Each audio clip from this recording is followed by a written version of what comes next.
So I love the introduction of CTLA-4, and Katie, you alluded a little bit to, well, there's been other studies that have been done in this space, and why are those other studies negative? We saw Dr. Motzer present data from 914, which was, a study looking at adjuvant nivo-ipi. What happened there? Why is that trial negative? I think we were all optimistic and eager, and unfortunately it was negative. And then we saw updated data that got presented of the nivolumab arm in that study, which was grossly underpowered to really show a difference. But what are your thoughts there, Katie, about the landscape? I think it likely is multifactorial, but I think the biggest point that continues to drive home in my mind, even in the positive study, is that we really just don't know how to select these patients. And so I think they potentially enrolled a group of patients that were slightly lower risk. And there's other factors that people have alluded to. Maybe 6-month treatment is not the same as 12-month treatment. Maybe that's a possibility. But to me, it's really just about patient selection. I really feel like that there's some underlying biology that some patients are able to respond to immunotherapy. Those are the ones who would benefit, and somewhat by chance, but also by inclusion criteria. I think that's why Keynote 564 was positive and CheckMate 9. Yeah, I totally agree with Katie. I think the truth is, we've done multiple studies with nivolumab, pembrolizumab. There's no difference between the two agents in the metastatic disease space. No reason to believe they're different in general, that one works better in the adjuvant space than the other. I think it's totally all patient selection. Keynote 564, if you look at it carefully, is clearly the study that was able to select the most patients at the highest risk. And I think that's a general advice. If you design a study and want to see disease-free survival, just put on the highest risk patients, please. Otherwise, you will not see a signal. The other thing, coming back to patient selection, and I think bladder cancer is leading the way in that, is let's move out of the adjuvant space. It's a very inefficient space. 70% of patients don't need the therapy or the toxicity and the cost, quite frankly. And let's move into patients where we identify patients with the highest risk of recurrence. Circulating tumor DNA, again, works better in bladder cancer. We have some work to do. Scott Harkett Institute is doing beautiful work there with biomarkers. Let's move into the minimal residual disease space. And in those patients, we can actually intensify therapy, right? So if you had circulating tumor cells after nephrectomy, maybe even a trial of randomizing you to PD-1 versus PD-1 CTLA-4 might actually be a very interesting trial, things of that nature. Yeah, no, I completely agree with you. I think we're just not quite there with biomarkers. I think RCC is a different tumor type, the shedding, being able to detect, the assays aren't as sensitive.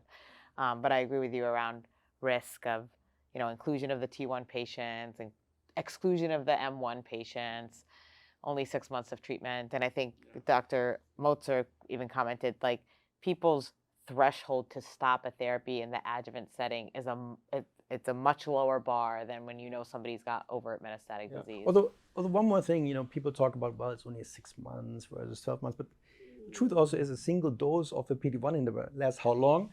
9+ months. Have I seen autoimmune colitis 1 year after stopping PD-1 inhibition? Yes, I have. So the truth is, time is probably not that important. The question is, how many tumor-reactive T cells are on. I had an interesting conversation with Mike Atkins today, and I think he made a good point, which is maybe in the context of, total nephrectomy, very little residual tumor, and maybe CTLA-4 is not going to be helpful in that space, maybe more resemble the PD-1 activity simply because you don't have maybe like a higher amount of actually activated T cells in that state. And so I think these are all very interesting questions and aspect. But I think the truth is we don't want to be stuck in something that's decades old, which is the old concept of adjuvant therapy. Yeah. Let's move into identifying patients at highest risk and then do intelligence studies. Again, I keep forgetting what the name of the bladder study is that it's being led by Emotion. Stephanie Burke and Modern. Yeah, the Modern trial being done through the lines and just activated. Isn't that a beautiful trial? Study? I think it's a beautiful one of the Matt Galsky and Stephanie Burke. To me, again, I don't do bladder cancer, but to me, it's one of the most intelligent, forward-looking studies. I mean, kudos to them. Kudos to the cooperative groups who are doing it. I think it's a great design. Yeah. We still need a good, validated, reliable marker for who is at high risk. Beyond the clinical factors of, the tissue, the TNM and the grade and the presence or absence of sarcomatosis. I mean, all those things. So really, I think the bladder, as you mentioned, Hans, the bladder field is lucky, and they're ahead of us in identifying circulating tumor DNA as, a marker to, identify. And you heard today about the circulating tumor DNA for germ cell tumors. I mean, so I hope, but in kidney cancer, there is less shedding of tumor cells. So we need to maybe the work that Scott at your institution is doing, hopefully will lead the way. I think we need to double down. It should be like a red, whatever you call it, red alarm. You know what I mean? Like instead of just one tube and send it off, send off 10, right? I mean, let's really look for it, right? I mean, let's do something. Let's really double down on this, because I think that is the way forward. And I don't know that it's send off the tube. It could even be with, Path AI and other different algorithms of the tumor. That's right. There's so much opportunity for innovation. So I know it's not on the list of discussion, but Path AI, I know it's a passion to you. If you want to just say something for a few minutes. No, I mean, there's an opportunity there in prostate cancer. Pathologic algorithms have been able to be applied to prostate biopsy tissue to be able to predict risk of recurrence, to predict response to ADT in the localized setting, and be prognostic in the metastatic setting, and also predict response to short-term and long-term ADT. And I think it's just absolutely genius, the technology. I mean, these slides that were applied in the context of these NRG studies, they were decades old, and the computer algorithm breaks down the slide into little tiny, like a quilt, an image quilt, and every little box on that quilt is run through the algorithm to make sure, does that correlate with outcome? Does that correlate with DFS? Does that correlate with DFS? And so the smudge of your finger is not going to correlate with DFS, but the necrotic cell may. And so I think there's huge opportunity to leverage our clinical prognostic factors and overlay that with the path is simple. Anybody can do it. You don't need tissue. You don't need to waste anything. It's a picture. Yeah, it's a picture of an HNE. Yes, it's like anybody can do it. So this is a great segue from adjuvant now. Let's move into frontline. We've already been talking about frontline because I think everybody is excited about the data that you presented, Nizar. Data from CheckMate 214, 8 years of follow-up. Kudos for the 214 team to actually continue to follow these patients this long. And for the company, right? That's absolutely. Doing it, right? Other companies will not have long-term follow-up. And assessment of response and PFS by independent radiology review committee. That requires a lot of, resources. I mean, cost to continue to do that. That's really what we always wanted, patients and investigators, physicians, treating those patients to really know what happens to these patients long-term. So I wanted to bring up one thing about Nivo-IPI if we're segueing we're into segueing that, in. Yeah, absolutely. Nivo-IPI and other IO-TKI regimens in first line. In the CheckMate 214 protocol, and Hans and I, served on that steering committee initially. The protocol was written because, again, we were learning about what Nivo-IPI does and how we monitor these patients and how we manage toxicity. We wrote it in such that every patient had to have 4 cycles of IPI, 4 doses of IPI in the induction. And scans were not required per protocol to be obtained till after they get finished with the 4 doses. And so, and people, including many of us, quote unquote experts in the kidney field, were saying, well, if a patient had progressive disease, and we know, 20% or so had progressive disease as best overall response, they may not have a second chance of going on to a therapy. So therefore, use an IO-TKI to avoid, that missed chance. In practice, the way I treat my patients, and I'd like to hear your thoughts. If I'm prescribing Nivo-IPI to a patient with intermediate risk, poor risk, and they're symptomatic, I follow them, of course, clinically every 3 weeks, and maybe even follow with phone calls. And we have an app to follow these patients to really get their symptoms quickly in real time every day, what's happening. But I do get scans after 2 cycles. I don't close my eyes and wait 4 cycles before I get scans. And the reason is because I want to, if a patient has symptoms at baseline and continues to have symptoms after 2 cycles of nivo-ipi, and we get the scans and they have progressive disease, that's not pseudo-progression, that's real progression. So there's no point continuing with a 3rd and 4th cycle and then miss that chance to give the patient a second chance to go to another therapy.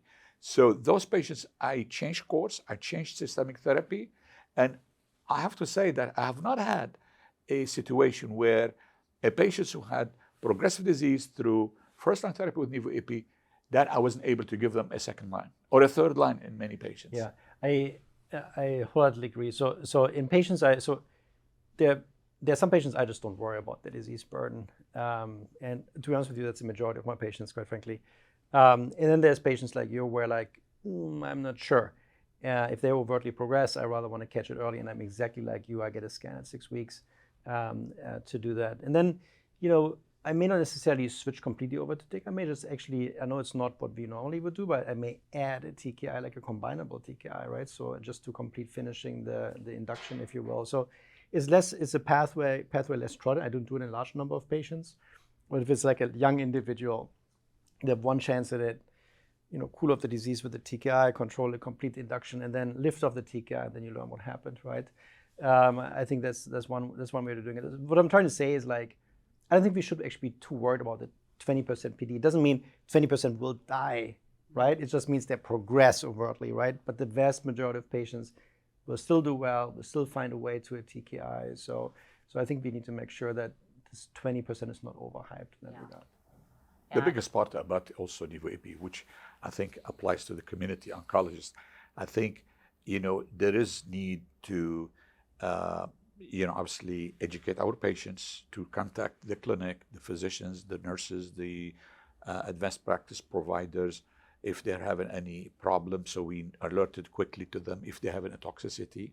And also, I think, frankly, we need to partner with our community oncologists and share with them our experience from academic centers with giving nivo-ipi and other IO-TKIs to so many patients. So we've, to basically share with them our experience so that they really feel comfortable and confident that they can give this therapy and they can manage toxicity if the toxicity occurs. Yeah. And I'll just add to that too. I think part of the education that I spend time with my patients about, and I think part of what is challenging perhaps in the community is that I always educate at the very first scan, it may not be shrinkage on ipi-nivo, that may not be the time to best response, and that's okay.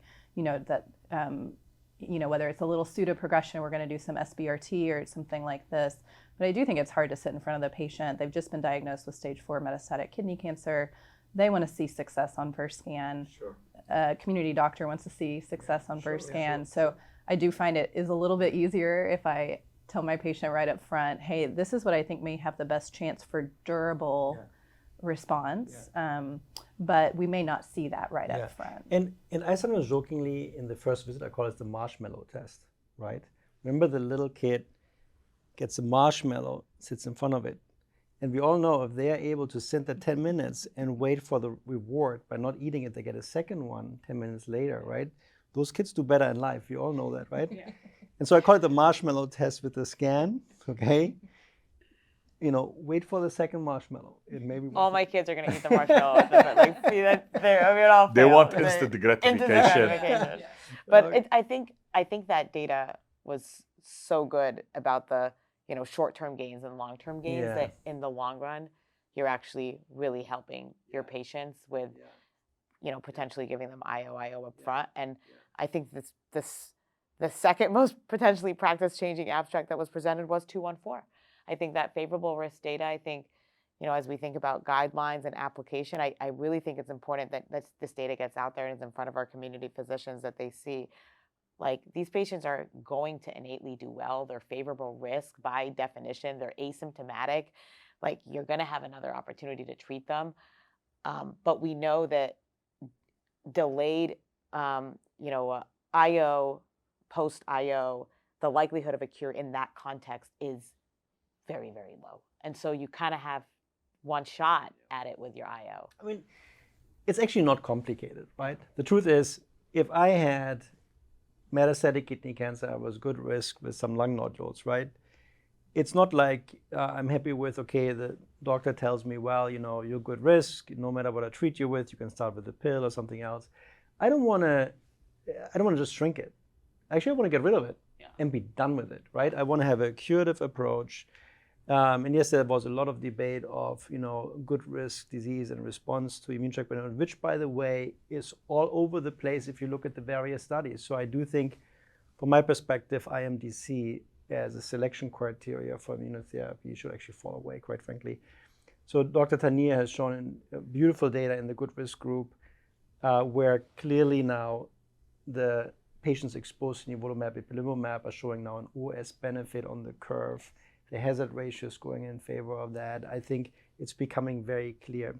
No other study has shown that benefit in good risk. And I think it tells a story, and I think it's really important to drive that home. I think if I may add, and then we discussed this on the way here, we need to get this in the NCCN guidelines. I mean, so community oncologists and, insurance carriers. I mean, so now you have insurance carriers that are pushing back when you want to give nivo-ipi to a patient with favorable risk. And we've had, I had recently a patient who had favorable risk, 41 years old, metastatic disease to the lungs and lymph nodes, asymptomatic, excellent organ function, no comorbidities. I mean, the patient is ideal to give them. I mean, this is a patient that we used to treat with high-dose IL-2 in the past.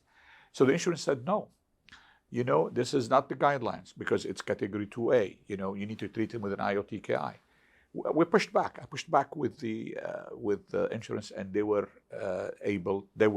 they basically then allowed us to treat the patient with nivo-ipi. And so this needs to be incorporated in the guidelines. Yeah, and lucky that they did, because unfortunately, sometimes the people who make the decisions are not even oncologists. Yes. They have no idea. I mean. But they go by, this sheet, guidelines, exactly. Category 2A.